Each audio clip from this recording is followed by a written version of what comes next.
crononutrição é uma dessas áreas. Bom, de onde vem o termo crononutrição? Crono vem de cronos, tempo. Então, é uma ciência que resgata o tempo para a modulação, para a regulação da nossa fisiologia e do nosso comportamento. É uma ciência que veio derivada de outra área de estudo extremamente importante, que é a cronobiologia, que também tem crono no nome. É uma ciência para a qual o tempo importa, e importa muito. Então, a cronobiologia, que é a área da ciência que deu a origem para a crononutrição, é o estudo do tempo na vida. É até poético, né, gente? Estudo do tempo na vida, eu acho belíssimo. E o tempo vem para ambas as ciências como um elemento organizador da matéria viva. Então, o tempo é muito importante. Então, essa é uma das grandes bases para o funcionamento do nosso organismo. Então, nós precisamos ampliar o nosso conhecimento para esse aspecto também. E aí, quando nós pensamos em tempo, algumas palavras vêm à nossa mente. O que controla o nosso tempo hoje em dia? Os relógios, né? Esses que a gente carrega no pulso, e daqui a pouco as meninas vão levantar uma bandeirinha para mim, 10 minutos, a gente já bate aquele desespero, porque o tempo ele realmente faz parte da nossa vida social. Mas, para o nosso organismo, para a nossa fisiologia e para o nosso comportamento, quem controla esse tempo são os relógios biológicos. Vocês já ouviram falar de relógios biológicos? Nosso organismo, todos os nossos órgãos, todos os nossos sistemas possuem essa maquinaria que controla o tempo. E esses relógios, eles ditam ritmo, eles ditam ritmicidade.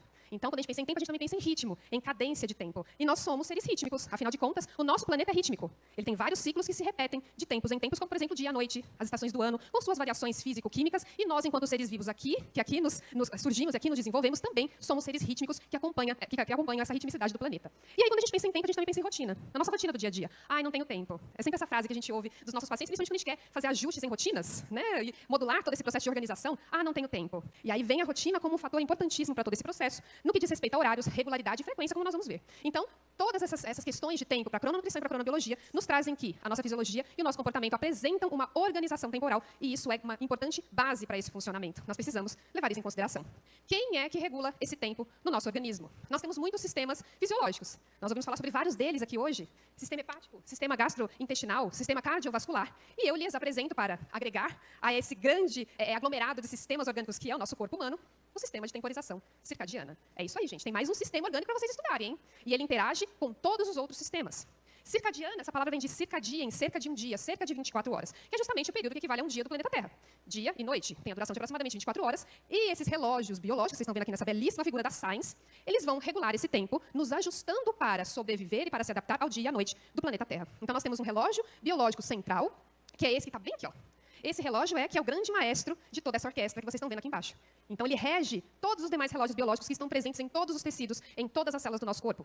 Sistema cardiovascular, fígado, tecido adiposo, músculo, intestino, pâncreas. E, claro, que esse relógio biológico central, para mandarem nos demais, ele faz uma grande comunicação e, antes disso, ele precisa estar sincronizado ao meio ambiente.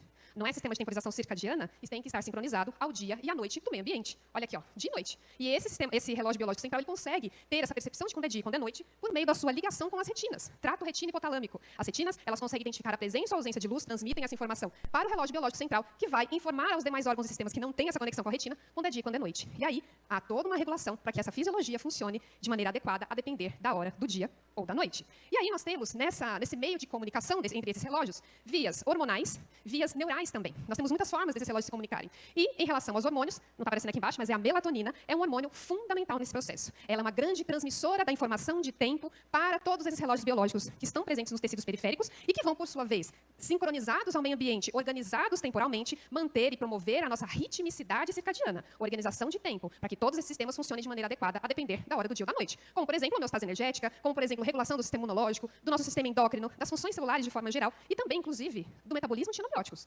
Então, para a detoxificação hepática acontecer, por exemplo, adequadamente, nós precisamos dessa maquinaria de relógios biológicos regulando o tempo certo para isso acontecer. E, claro, ali vocês estão vendo, né, um sanduichinho indicando o quê? Que a alimentação também é uma forma de informar o tempo para esse organismo, principalmente para os órgãos metabolicamente ativos. Então, organizar as nossas refeições de tempos em tempos também organiza esse corpo de maneira adequada. E quando a gente olha para todo esse complexo, nós temos o que nós chamamos de fisiologia do dia e fisiologia da noite. É isso mesmo. Os mesmos órgãos, os mesmos sistemas funcionando de maneiras distintas a depender do momento do dia. Então, ritmos diários nós temos no nosso comportamento, na fisiologia, no metabolismo, que são partes integrantes e fundamentais para a homeostase. E a homeostase é preditivo do quê, gente? De saúde. É preditivo, inclusive, de um emagrecimento mais saudável. Então, vários aspectos que estão envolvidos e que a gente prioriza no emagrecimento, como comportamento alimentar, liberação de hormônios, regulação do metabolismo energético, todos esses fatores, e ainda pressão arterial, temperatura corporal, funcionamento cerebral e também vigília e o nosso sono, são regulados de forma rítmica. Então, essa figura mostra para a gente só um resumo aí de como a gente tem essas oscilações ao depender do momento do dia. Por exemplo, olha só o cortisol, lá no início do dia tem os seus picos, mas a melatonina, que é um outro hormônio, aqui no período da noite, temos oscilações na nossa pressão arterial, que vai diferir a depender do momento do dia ou da noite, na nossa temperatura corporal, no nosso estado de alerta ou no nosso sono. Então, a depender da hora do dia, nós teremos funções específicas acontecendo, porque esse sistema de temporização circadiana, ele controla todos esses processos fisiológicos e também do nosso comportamento de maneira temporal. Então, a gente adapta de forma diferente, a depender da hora do dia, a nossa fisiologia e o nosso comportamento. Então, o tempo, sim, importa para o nosso corpo. E é isso que eu quero trazer aqui para vocês. Então, quando a gente pensa na crononutrição, e também nesse mesmo reloginho, mostrando o momento do dia e o momento da noite, a gente vê de maneira bem clara, aqui, nesses dois momentos do dia, porque nós somos espécies de hábitos diurnos, correto? Então, nós temos a nossa vigília, o nosso momento de alimentação, de aquisição de energia pelo alimento durante o dia. É assim que nós somos programados desde o nosso surgimento enquanto espécie. A noite foi reservada para a nossa espécie, para o repouso, para o sono. E, consequentemente, não é o momento em que o organismo vai esperar grandes quantidades de alimento, que justamente está reservado para esse repouso. Então, quando a gente olha para alguns órgãos metabolicamente ativos, como músculo, tecido adiposo, fígado, pâncreas, vejam que algumas das suas principais funções relacionadas ao metabolismo energético acontecem de maneiras distintas a depender desses dois momentos. Por exemplo, nós temos aqui os músculos, que aumentam o seu metabolismo glicolítico, nós temos o tecido adiposo, que durante o dia tem um aumento na sua lipogênese, nós temos o pâncreas, que vai secretando insulina, a depender da presença de episódios de alimentação.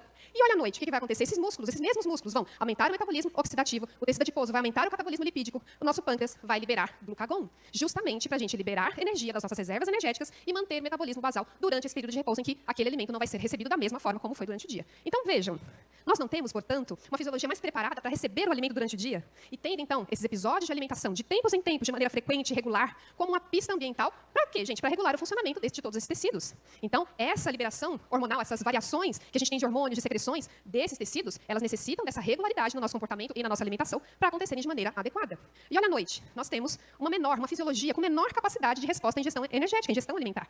Portanto, é o momento mais apropriado para que realizemos o nosso jejum, o jejum noturno que nós falamos. É esperado para a nossa espécie, de maneira ancestral, que isso daqui aconteça.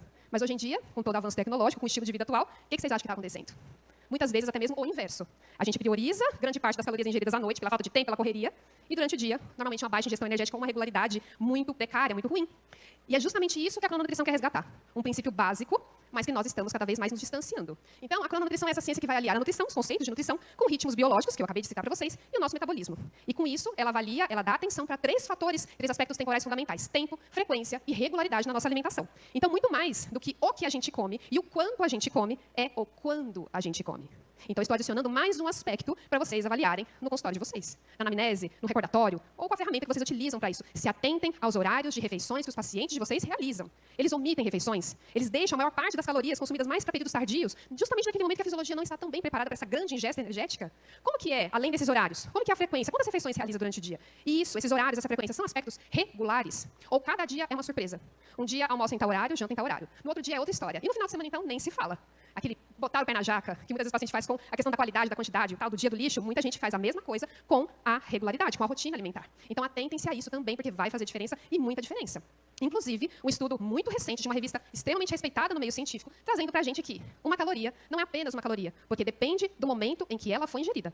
Uma mesma refeição ingerida nos primeiros momentos do dia e essa mesma refeição ingerida nos últimos momentos do dia, elas terão repercussões totalmente diferentes no nosso metabolismo, mesmo sendo o mesmo alimento, mesmo sendo a mesma composição. E isso pode ser um mediador do metabolismo do envelhecimento saudável. É o que esse estudo trouxe em seu título, na sua chamada. Então, as calorias consumidas em diferentes momentos do dia, como ele traz, têm efeitos metabólicos que vão muito além apenas do aporte energético. E isso me fez relembrar de uma frase muito antiga que a gente ouve há muito tempo: faça o café da manhã como um rei, o almoço como um príncipe e o jantar como um mendigo. Não é isso? Vocês já ouviram falar? Vocês acreditam que isso foi meio que testado em alguns estudos científicos e com resultados muito interessantes? Vejam esse aqui, por exemplo, também super recente, da Obesity Reviews, outra revista maravilhosa, super referência na área, trazendo pra gente uma meta-análise, estudo robusto, trazendo diferenças da distribuição calórica ao longo do dia. Então, será que comer mais cedo, concentrar as calorias mais cedo, é mais benéfico para a saúde, para o emagrecimento, do que concentrar essas calorias, ou a grande parte delas mais à noite? Ele trouxe que, comparando essa grande quantidade ingerida durante o dia ou durante a noite, aquela quantidade mais ingerida durante o dia, mais cedo, podendo resultar numa maior perda de peso num curto prazo, quando comparado com uma distribuição calórica mais tardia. E além da questão do peso corporal, eles ainda verificaram benefícios metabólicos de se concentrar essas refeições de maneira mais precoce, durante o dia claro, no qual a nossa fisiologia está mais bem preparada. E olha como que a nossa fisiologia, como a nossa natureza humana é linda. E como ela responde quando a gente traz até ela o que é mais natural, o que é esperado. Melhoras aí no colesterol LDL, glicemia de jejum e home-R. E a gente sabe o quanto a regulação desses aspectos é importante em indivíduos com sobrepeso, indivíduos com obesidade e naqueles que buscam emagrecimento. Porque sem modular, por exemplo, insulina, fica muito difícil promover um emagrecimento saudável, né? E aí vem o nosso rei, Roberto Carlos, né? Uma brincadeirinha que eu trouxe aqui para vocês, para resgatar esse café da manhã como um rei. E a gente muitas vezes transforma essa refeição naquela refeição pobrinha, corrida, que é o que deu. Se deu, deu, se não deu, não deu, e vou para minha vida, não é isso? E não, ó, tá aqui nosso rei para falar, gente, faça o café da manhã como um rei. E de fato faz muito sentido. E muitos, esse é só um exemplo, mas tem muitos artigos, inclusive meta-análises também, resgatando a importância do café da manhã para melhora de aspectos metabólicos diversos, não só emagrecimento, né? Então esse estudo comparou a prevalência de síndrome metabólica a depender da concentração de calorias ingeridas no café da manhã. Quanto mais alto era o tamanho desse café da manhã, quanto maior o percentual calórico consumido nessa refeição, menor era a prevalência de síndrome metabólica. Principalmente quando essa concentração energética total é de aproximadamente 15 a 25% do valor calórico total da alimentação. Isso é bem relevante para uma refeição, né? Ainda mais no início do dia, e a nossa fisiologia está lindamente preparada para receber esse café da manhã maravilhoso. Então eu sempre resgato isso para os meus pacientes.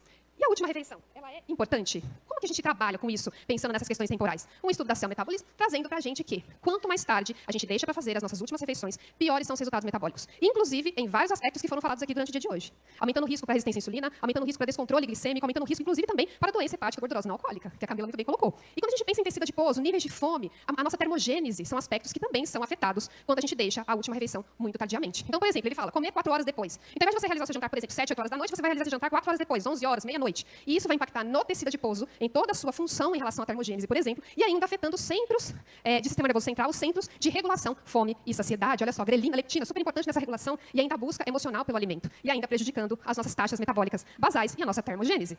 Então, comer mais cedo é mais interessante, é melhor? Esse estudo ele comparou essas duas janelas de alimentação, uma começando às 8 e terminando às 19, e outra começando ao meio-dia e terminando às 23 horas.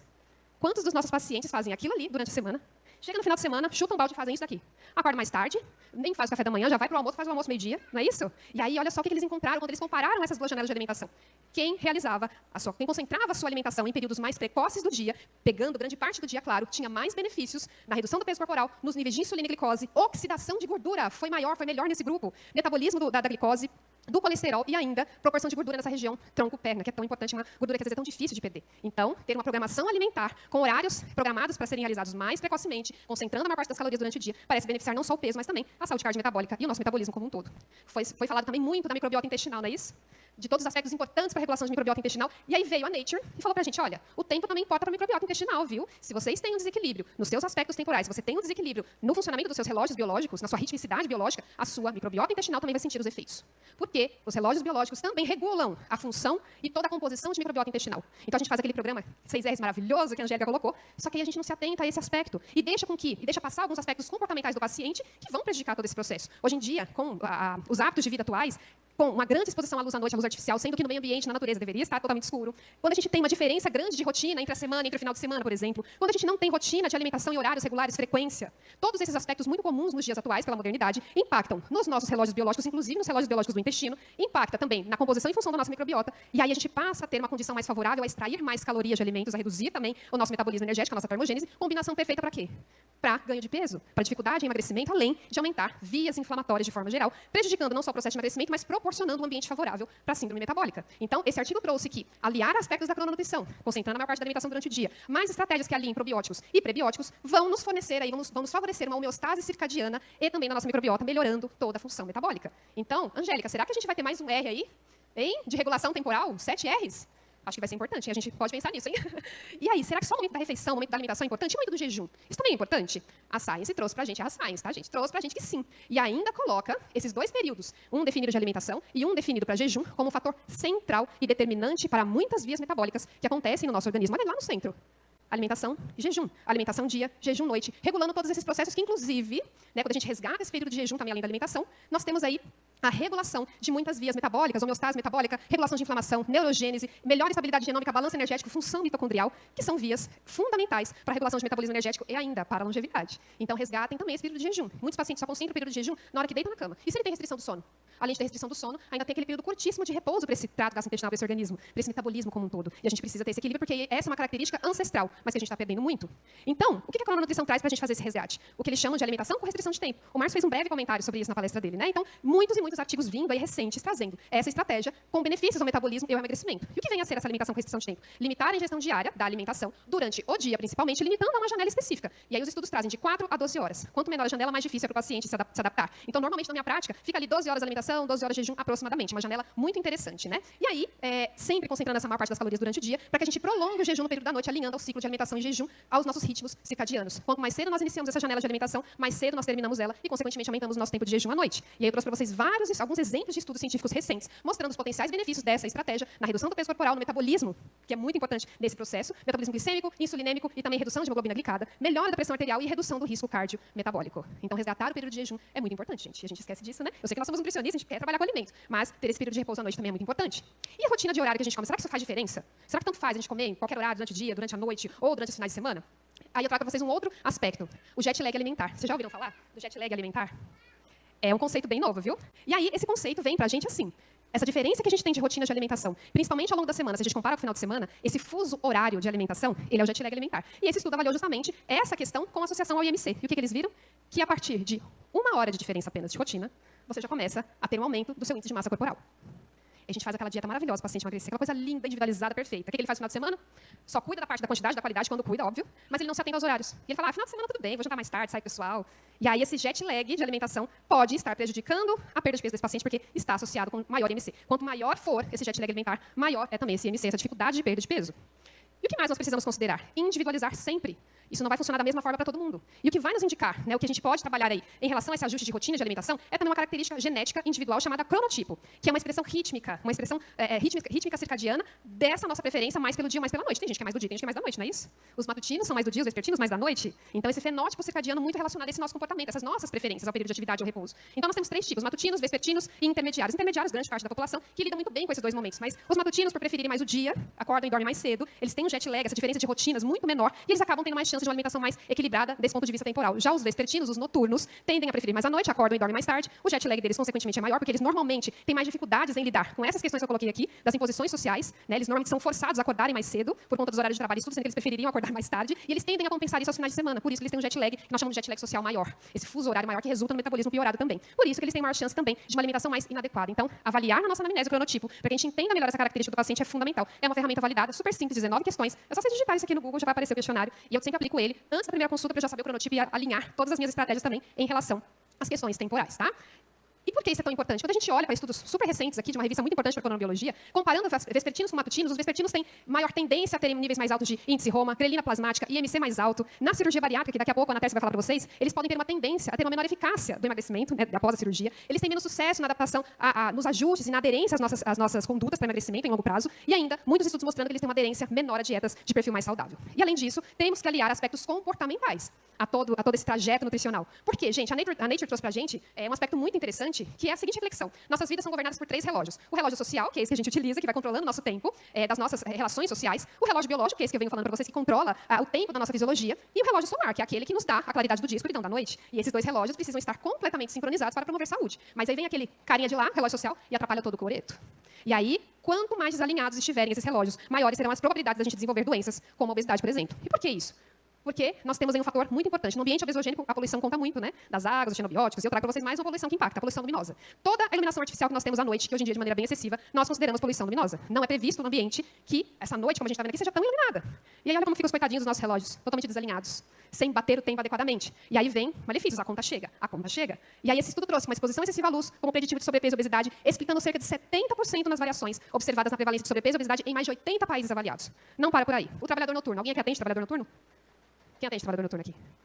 Pois é, gente. Esse trabalhador é complicado. Ele é o maior exemplo do que nós chamamos de cronoptura, esse desalinhamento dos relógios biológicos gerando problemas de saúde. Eles têm risco aumentado para muitas doenças porque eles trocam o dia pela noite, o que não é esperado para a ancestralidade desse indivíduo. E essa meta-análise e várias outras trazendo o risco aumentado em 57% para a síndrome metabólica. E não só o trabalhador noturno. Mas eu não sou o trabalhador noturno, meu paciente não é. Mas se ele se expõe excessivamente à luz à noite, ele também estará exposto a um risco. Uma chance 13% maior de desenvolver excesso de peso e 22% maior de desenvolver obesidade. Só pela exposição excessiva à luz à noite. Quanto mais tarde vocês ficam com as luzes acesas, pior será para o seu metabolismo e para a sua saúde como um todo. E além disso, estudos trazendo trabalho noturno como um preditivo de danos oxidativos em DNA e os efeitos desse trabalho também na microbiota intestinal, mas esse estudo já trouxe a importância dos probióticos para a gente restabelecer essa desbiose que esses pacientes têm mais chance de terem. Então, trocar o dia pela noite, gente, não é um bom negócio. Infelizmente, não é um bom negócio. E aí vocês pensam, mas o que eu vou falar com o meu paciente? Eu vou falar para ele troca de trabalho, pede as contas, não é nosso papel esse. Mas com a nutrição nós temos muitos potenciais, com a crononutrição aliada à suplementação, para ajudar esse paciente a reduzir esses riscos que são inerentes a esse tipo de trabalho. Enquanto eles estiverem nesse tipo de trabalho, ou pacientes que trocam o dia pela noite, estarão em risco metabólico. Então, nosso papel é reduzir esse risco, principalmente com antioxidantes, anti-inflamatórios, probióticos, fibras, proteínas, inclusive no período de trabalho noturno em que normalmente eles têm uma alimentação péssima. Péssima, totalmente industrializada, ultraprocessada, pró-inflamatória. Então, esses suplementos que eu pus aqui para vocês, uma família linda aqui da Vitafor, que vão ser grandes aliados para essa alimentação mais saudável do nosso trabalhador, em que a gente prioriza esses aspectos, resveratrol e curcumina, né? A cúrcuma plus, com seus ativos, já foram abordados aqui, muito interessantes a gente trabalhar para aumentar esse aporte antioxidante, anti-inflamatório, que também é valorizado pelo ômega 4 plus, por exemplo. Gosto muito de trabalhar com ômegas para esses pacientes, porque eles têm uma ingestão de gorduras muito ruim, de uma qualidade muito ruim, um consumo de ômega 3 baixíssimo. E a gente precisa desse perfil mais anti-inflamatório, e o ômega 4 pode vir com uma grande alternativa. Como o estudo anterior mostrou, os probióticos podem ser uma grande alternativa, uma grande possibilidade para esses trabalhadores noturnos restaurarem a desbiose pela qual eles são muito afetados. Então, vem o Synfor Plus, pode ser em sachê ou pode ser em cápsula. E, claro, lembrando do aporte de fibras. Fibras prebióticas. E essas fibras, além de darem esse suporte à microbiota para esses pacientes, ainda vão, junto com as proteínas, dar o suporte à saciedade. E essas proteínas, no período da noite, por essa fisiologia estar mais preparada, estar menos preparada para receber o alimento, proteínas de mais fácil digestibilidade. A gente tem o Isocrisp, a gente tem o Isoforplant, né, que são proteínas de mais fácil digestibilidade, e também o Aminovita para dar esse aporte de aminoácidos, porque eles têm um consumo de carboidratos muito grande. E o aporte proteico fica muito baixo. Então, a gente tem que pensar nesses processos para reduzir esses riscos de distúrbios metabólicos. Não só isso, ajustar também horários de dormir. Tempo de sono é muito importante. Se a gente não tem um sono adequado, a gente também não tem um emagrecimento saudável. E aí esse estudo com brasileiros nos trouxe que a duração do sono é menor que 7 horas. Não só isso, gente. Dormir após as 23 horas. Quem é que dorme depois das 23 horas? Sejam sinceros e sinceras. Quero sinceridade. A Nossa Senhora do Tempo está olhando para cada um de vocês, porque ela sabe tudo, tá? Dormir após as 23 horas e o horário de acordar mais tarde. Olha o que a gente faz no final de semana.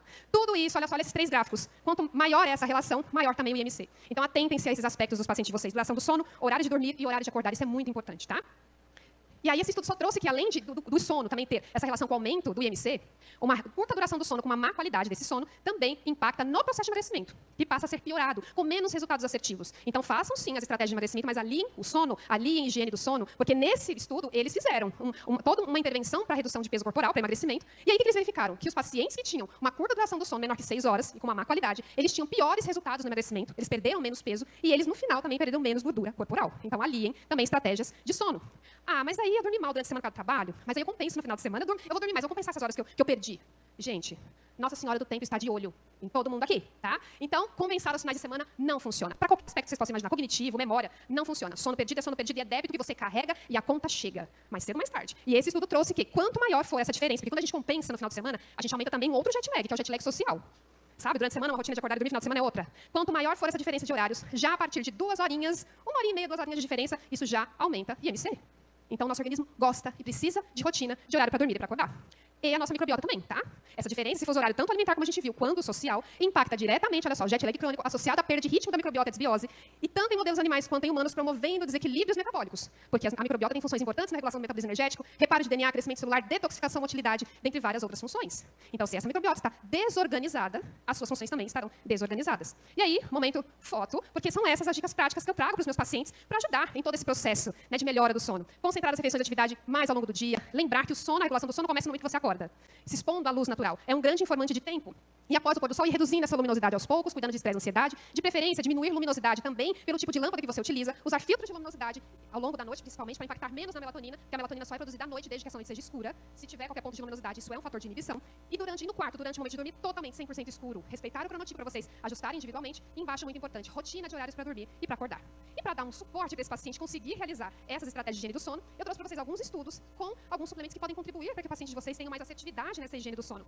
Esse estudo ali dos peptídeos de colágeno é fresquíssimo, saiu agora no final de outubro, um presentão, né, pro Collagen Tech Beauty, né, gente? Olha só. Trazendo pra gente ainda de maneira mais inicial que consumir os peptídeos de colágeno antes do horário de dormir reduz a fragmentação do sono, ou seja, aqueles despertares noturnos, e ainda melhora a função cognitiva e o desempenho físico no dia seguinte. Olha que interessante. Então a gente pode tentar trabalhar com isso com os nossos pacientes, né? Além disso, meta-análise mostrando os benefícios do magnésio, foi falado tantas vezes, né? Magnésio também muito importante para a regulação do sono, associado à melhora de qualidade, a melhora da indução do sono. E um queridíssimo, gente, o Vitati Equilibrium. Esse componente aí, esse produto, ele tem o que eu chamo de quarteto fantástico. Camomila, passiflora, a lavanda e a minha amada Melissa officinalis, que são 4 plantas, 4 fitos sensacionais para a promoção de sono. Aquele paciente que tem dificuldade para pegar no sono, gente, Vitati Equilibrium vai auxiliar bastante com esse quarteto. E ainda melhorar a capacidade antioxidante no período noturno. Resveratrol Plus vai ajudar muita gente, e claro, o Sleep Fork não poderia faltar, com glicina, com magnésio, que vai também nos auxiliar nessa melhor promoção do sono.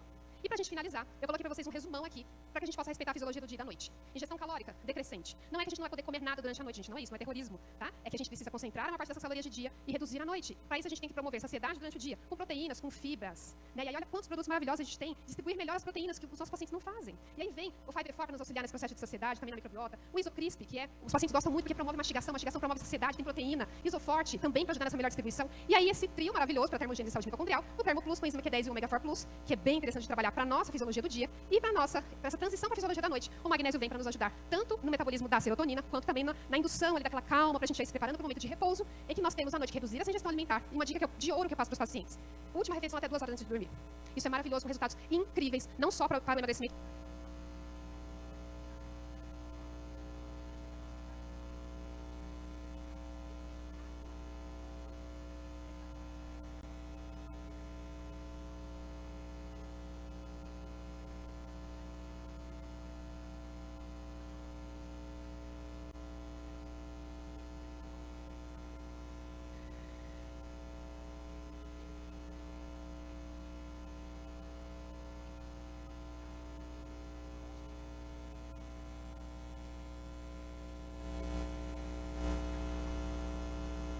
D também entra aqui, inclusive alguns estudos mostrando que a melatonina como um sensor biológico da noite e a vitamina D como um sensor biológico do dia. Vitamina D sempre no período da manhã, como nós já sabemos, e níveis adequados de vitamina D ainda vão me ajudar lá na frente, no final da tarde, na modulação da serotonina. E o Synfor também é muito bem-vindo nesse momento, para já ir regulando a microbiota intestinal e nos ajudando no manejo de todo o processo inflamatório, estresse oxidativo que vem ao longo do dia. Então, prática de atividade física, modulação de dopamina, manejo do estresse. Olha quantos componentes a gente pode trabalhar ao longo do dia para valorizar essa fisiologia do dia do nosso paciente, como adaptógenos para modular esse estresse, Panax, Rhodiola, antioxidantes anti-inflamatórios, a Cúrcuma Plus, o Resveratrol Plus, o Ômega também, o Omega 4 Plus, o Vitati, aquele que tem o chá verde, maravilhoso para promover metabolismo energético, e claro, o Isofor para nos ajudar nessa melhor distribuição proteica. Lembrando que é momento para a gente concentrar maior densidade calórica. Chegando no almoço, ótimo momento para promovermos termogênese e beta-oxidação. Trouxe para vocês aquele trio maravilhoso do Thermo Plus, da coenzima Q10 e do Omega 4, que ainda promove todo o processo de biogênese mitocondrial. E aí nós temos, do meio da tarde para o final da tarde, um momento maravilhoso para a gente promover a síntese e o metabolismo, a via da serotonina, porque de forma circadiana ela tem um decréscimo. E mulheres na TPM então nem se fala, né? Então vamos valorizar componentes que estão envolvidos na formação desse importante neurotransmissor que lá na frente vai ser importante para a produção de serotonina e ainda toda a regulação de humor e comportamento alimentar. Triptofano, oleaginosa, sementes cereais, o Ômega 4, porque o Ômega 3 vai ser muito importante na conexão da serotonina com os seus receptores e na liberação dessa serotonina também nas fendas sinápticas. O magnésio plus, que também tem vitamina B6, fundamental para a gente converter triptofano em 5-hidroxitriptofano, porque essa enzima depende de magnésio. Então, uma das porções de magnésio vem aqui. Evitar cafeína é importante. Por mais que o paciente durma com cafeína, ela vai impactar na melatonina lá na frente. Daqui para frente, reduzir a densidade calórica, intervalo de 2 horas entre a última refeição e o horário de dormir, mais os aspectos qualitativos. E aí, vem também estratégias para esse momento. Indução ao relaxamento, principalmente para reduzir a ansiedade, promover o sono. E a gente pensa no neurotransmissor GABA, em componentes que vão ajudar na regulação desse receptor. Vitati Equilíbrio, magnésio plus, L-taurina, que eu não vi falar muito aqui dela, mas eu trouxe ela aqui para vocês. Não se esqueçam que ela também é um ótimo componente para regular receptor de GABA, e o Sleep4 também vai ser muito legal. E claro, na noite biológica, toda a higiene do sono, como eu falei para vocês, que vai promover a síntese endógena de melatonina. Mas alguns pacientes podem necessitar da melatonina exógena, como pacientes que utilizam medicamentos antidiabéticos, que utilizam beta-bloqueadores, indivíduos idosos acima de 65, 70 anos, que têm distúrbios do sono associado com outras questões metabólicas, podem ser aí grandes candidatos a ingerirem a melatonina, e a Vitafor tem também esse componente maravilhoso para ajudar vocês com esses pacientes. Cuidado com as quantidades, não utilizem doses muito altas, sempre avaliem. Comecem com doses pequenas, aquela que é permitida para nós, né, de uma dose, e vá aí avaliando caso a caso. Lembrando que agora é o momento do jejum, resgatar o jejum. Então, gente, eu agradeço muito a vocês. Deixa aqui essa última mensagem para a gente olhar para todos esses aspectos que vão regular a nossa fisiologia de forma adequada e sempre ter esse olhar ampliado para identificar os gatilhos que estão prejudicando esse processo. E eu deixo para vocês esse quadro que eu amo de paixão, que é a noite estrelada, cada vez menos frequente, e o resgate que a pronobiologia e a pronutrição traz. Resgatando o básico que funciona, aquele simples que a gente consegue manter, né? Então, resgatar esse tempo e aspectos importantes, dormir bem, comer bem, se relacionar bem, se exercitar bem e ter boa rotina. São grandes segredos para a gente promover emagrecimento saudável e também longevidade. Muito obrigada.